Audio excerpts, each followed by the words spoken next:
The Anaheim Ducks are on their 6th or 7th iteration of this current rebuild as they still attempt to find a core group of young players that can carry them back to the playoffs. With their playoff drought now almost a decade old, are the Anaheim Ducks finally in a position to make it back to the playoffs this year, or is it going to be another year of reloading and retooling as they attempt to claw their way back to relevance?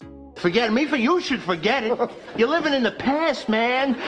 Last year felt like a pretty typical year for the Anaheim Ducks in this era of their playoff drought. They weren't especially bad, they weren't especially good. There were some flashes of hope from some of the young players, notably Jackson Lacombe, Mason McTavish, and Pavel Mintyukov. They finished the season 2 games under 500, which does feel like a step forward, but this was a team that continued to add the bloated contracts of overpriced veterans during the season, Jacob Trouba chief among them. But perhaps the biggest cause for hope of the entire season was the emergence of young goaltender Lukas Dostal as a legitimate possible starting goaltender for them in the future. Even though the John Gibson saga continued to drag out, there was at least a reason to believe that once he was finally traded away, the Ducks wouldn't be completely screwed when it came to goaltending. One place where it was evident that they were completely screwed, however, was behind the bench. Greg Cronin was quickly being exposed as a poor coach and toxic leader, and so he was eventually shown the door. As for the season itself, while there was some hope early on thanks to a little surge, this team's deficiency, lacking in star power and forward depth, ultimately is what did them in. The end of the season was just a slow death march as they traded away the few assets that anybody would actually want, and trudged along the death march to another unimpressive year. Don't turn your back on me. Let's get one thing straight. This is Shooter's tour. I've worked hard my whole life, paid my dues, and now it's Shooter's turn. The Anaheim Ducks this year have a forward core that is full of youth and promise, something they've never had in the past and failed to build around. It starts up front with the former number 2 overall pick Leo Carlsson, who to his credit did have an improved year over his rookie campaign. He got to play in the Four Nations tournament and improved for a spell afterwards, which gave Ducks fans the laughable impression that he is now an elite center. Spoiler alert, he is not. He is still very young, raw, and promising, but has not put up the production to be a number 1 center on a legitimately threatening team. On his wing is Cutter Gauthier, the most hated man in Philadelphia, who had better outperform Jamie Drysdale, or he's going to have batteries whipped at his car every day he drives through the Mid-Atlantic in his future. On the other side is Troy Terry, a man who's been trapped in Anaheim for so long, I don't know if he ever had promise, or if it's just been sucked out of him by this absolute vampire of an organization.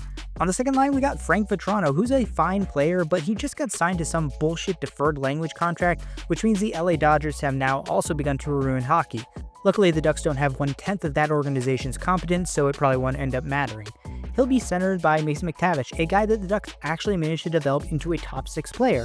So of course it's time to trade him away so we can get another rebuild started. 23 years old, too old grandpa, get out of here. Ironically, one guy they will not be trading is the other winger rounding out the top 6, Alex Killorn.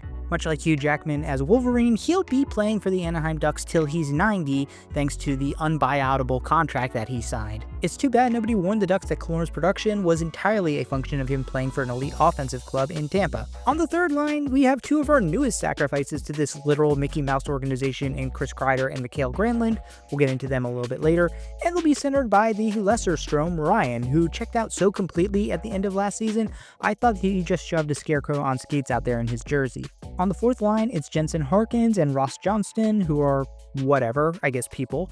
And then the only actual person they got back in the trade for Trevor Zegras is Ryan Poehling. God, how did you guys manage to trade away one of the most overrated superstars in the NHL and still somehow get fleeced in it? But don't worry, Ducks, you also have some new shiny forward prospects waiting in the wings for when you ruin the young players you already have on the ice. That includes biggest reach I've seen since the Fantastic Four in Beckett Seneca, and new Ducks heartthrob Roger McQueen, who I actually really liked coming into last year, so please don't fuck him up too bad. All we hear is about their defense. They can't stop a nosebleed. Defensively, the Ducks are somehow worse than they are up front. Again, a lot of young players that are developing kind of nicely, along with some absolutely brutal veterans on the back end.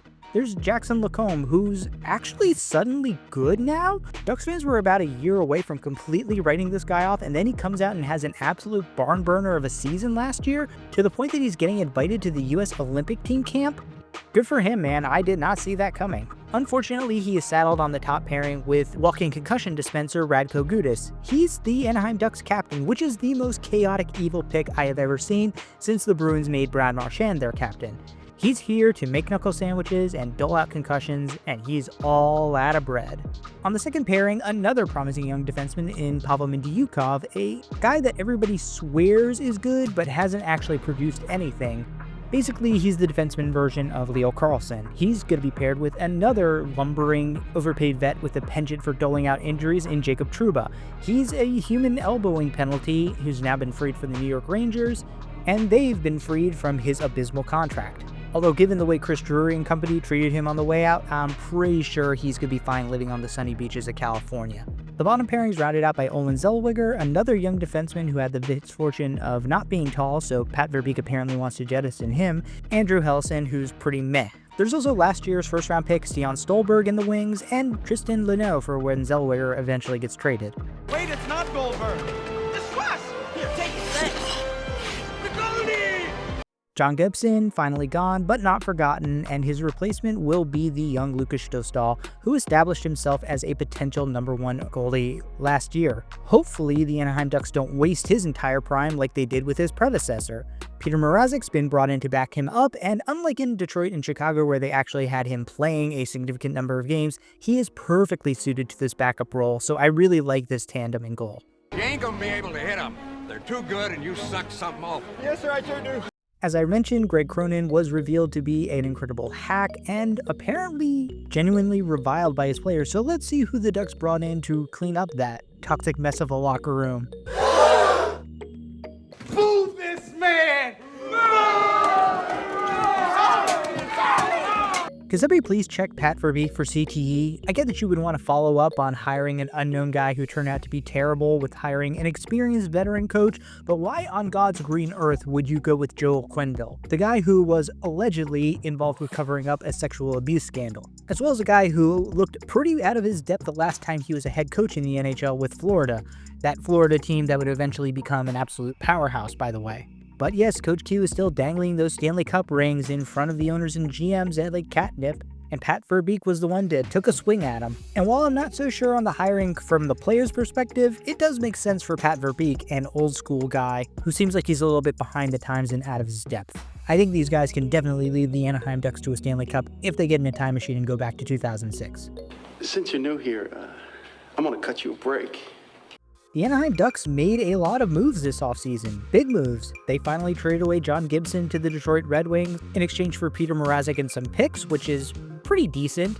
They finally ended the will they won't they trade Trevor Zegras saga and sent him to Philadelphia for a pretty middling return that included polling and a 2025 second-round pick. Pat Verbeek also continued to do Chris Drury huge favors by taking the bloated contracts that were unmovable to any competent GM off of his hands, acquiring Chris Kreider from the Rangers in exchange for Kerry Terrence and a third-round pick. Hey, gotta get to the cap floor somehow. Why do it by signing good players when you could acquire mediocre, over-the-hill players? Other than those two trades, the only notable acquisition that the Ducks made in this offseason was signing Mikhail Granlund to a $7 million a year contract for 3 years.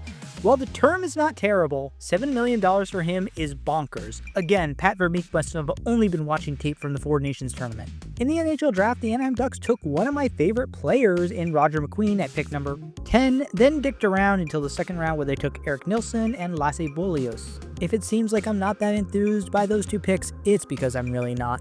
I love Roger McQueen, please don't ruin him. Pretty good. Pretty dang good, lads! Yeah! I cannot understand how Pat Verbeek can look at Mason McTavish and how he's developed and decide that now's the time to trade him away. His value is not at its highest. He's probably somewhat of a buy low candidate for a competent team who could probably turn the 23-year-old into a very solid and competent number 2 center. While he plays that role in Anaheim right now, there's so much to his game that is left untapped by having to saddle him with Alex Killorn and Frank Vatrano. Also, I mentioned it before, but Lukas Stostal is an absolute beast and one of my favorite young goaltenders in the NHL. I think he's going to be an absolute stud. I'll give you a winter prediction. It's gonna be cold, it's gonna be gray, and it's gonna last you for the rest of your life.